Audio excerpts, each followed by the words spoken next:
Existe um horário específico para rezar?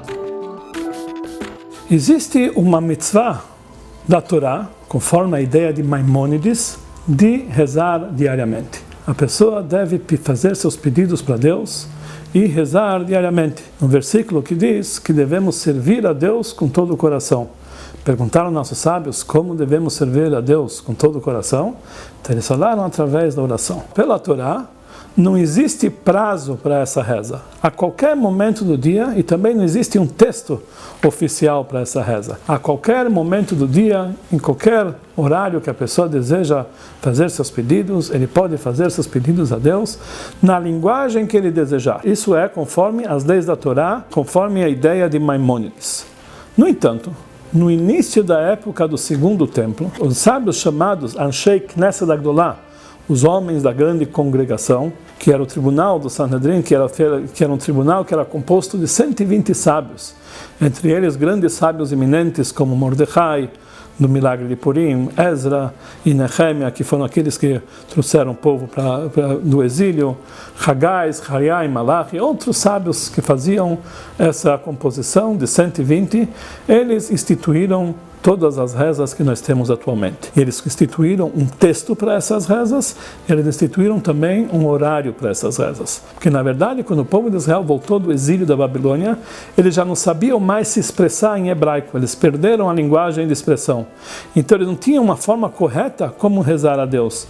Eles falavam palavras cortadas e não tinham realmente uma linguagem hebraico perfeita. Então, por isso, esses sábios se reuniram e fizeram um texto comum a todos. Cada um vai rezar da forma correta, conforme a linguagem sagrada, e dessa forma eles unificaram todos os textos das rezas. E eles instituíram 3 rezas diárias. Por que esse número 3? Que está ligado com as oferendas diárias que tinham no templo. Na época do templo sagrado, o povo de Israel tinha a obrigação de fazer diariamente uma oferenda matinal e uma vespertina.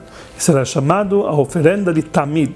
Tamid da manhã, Tamid quer dizer constante, porque era uma oferenda que era feita constante em todos os dias do ano, dia de semana, dia de Shabbat, dia de Yom Tov, dia de Yom Kippur, dia de Rosh Hashanah, faziam diariamente de manhã essa oferenda de Tamid, que era um carneirinho com todas as suas leis, e à tarde faziam novamente a mesma oferenda. Já que essas orações deviam ser feitas em lembrança às oferendas de Tamid, então por isso também eles falaram que as orações deveriam seguir os horários dessas oferendas. Os horários das oferendas de Tamid eram feitos de forma tal que o Tamid da manhã ele deveria ser abatido até o final da 4ª hora do dia. Da mesma forma, eles instituíram que a oração de Shacharit deve ser dita até o final da 4ª hora, ou seja, até 4 horas após o nascer do sol. No entanto, 4 horas aqui não significa 4 horas e 60 minutos.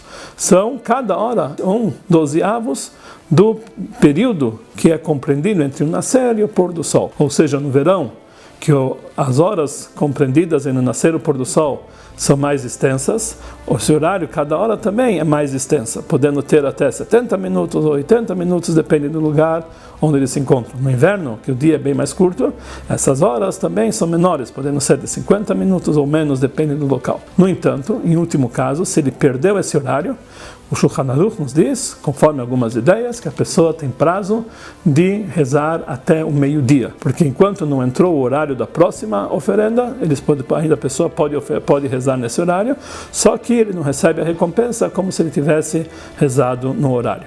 Entre os Hassidim, existe um costume que antes da reza se faça uma preparação especial, um estudo da Hassidut mais profundo para despertar a intenção da hora da reza. Então, às vezes, por causa desse estudo que trata da grandeza de Deus, a pessoa pode até mesmo atrasar um pouquinho esse horário da reza. A reza de Mincha é em lembrança ao Korban Tamid da tarde.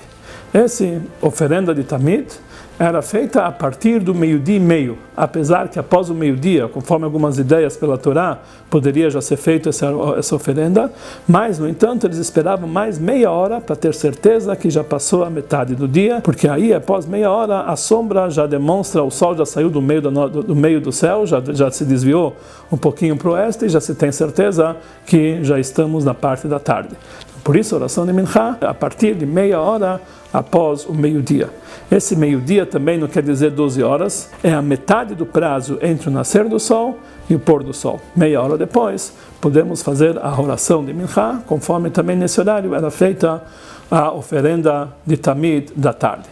Até o pôr do sol, porque somente até o pôr do sol era o último prazo que poderia ser feita essa oferenda de Tamid. Se a pessoa não rezou Minchá até o pôr do sol, ele tem um prazo a mais de 10, 15 minutos para rezar Minchá em última instância. Na época do templo, de noite não se faziam oferendas. No entanto, todas as partes, os membros dos animais ofertados durante o dia, ou os sebos que deveriam ser levados para o altar, que não foram queimados por qualquer motivo durante o dia, eles tinham o prazo para fazê-lo, de preferência até meia-noite. Em último caso, até o primeiro raio do sol, até a aurora. Por esse motivo, nossos sábios instituíram uma terceira oração. Essa oração de Arvit, oração noturna, na qual nós fazemos em lembrança a queima das partes das oferendas que era feita durante a noite.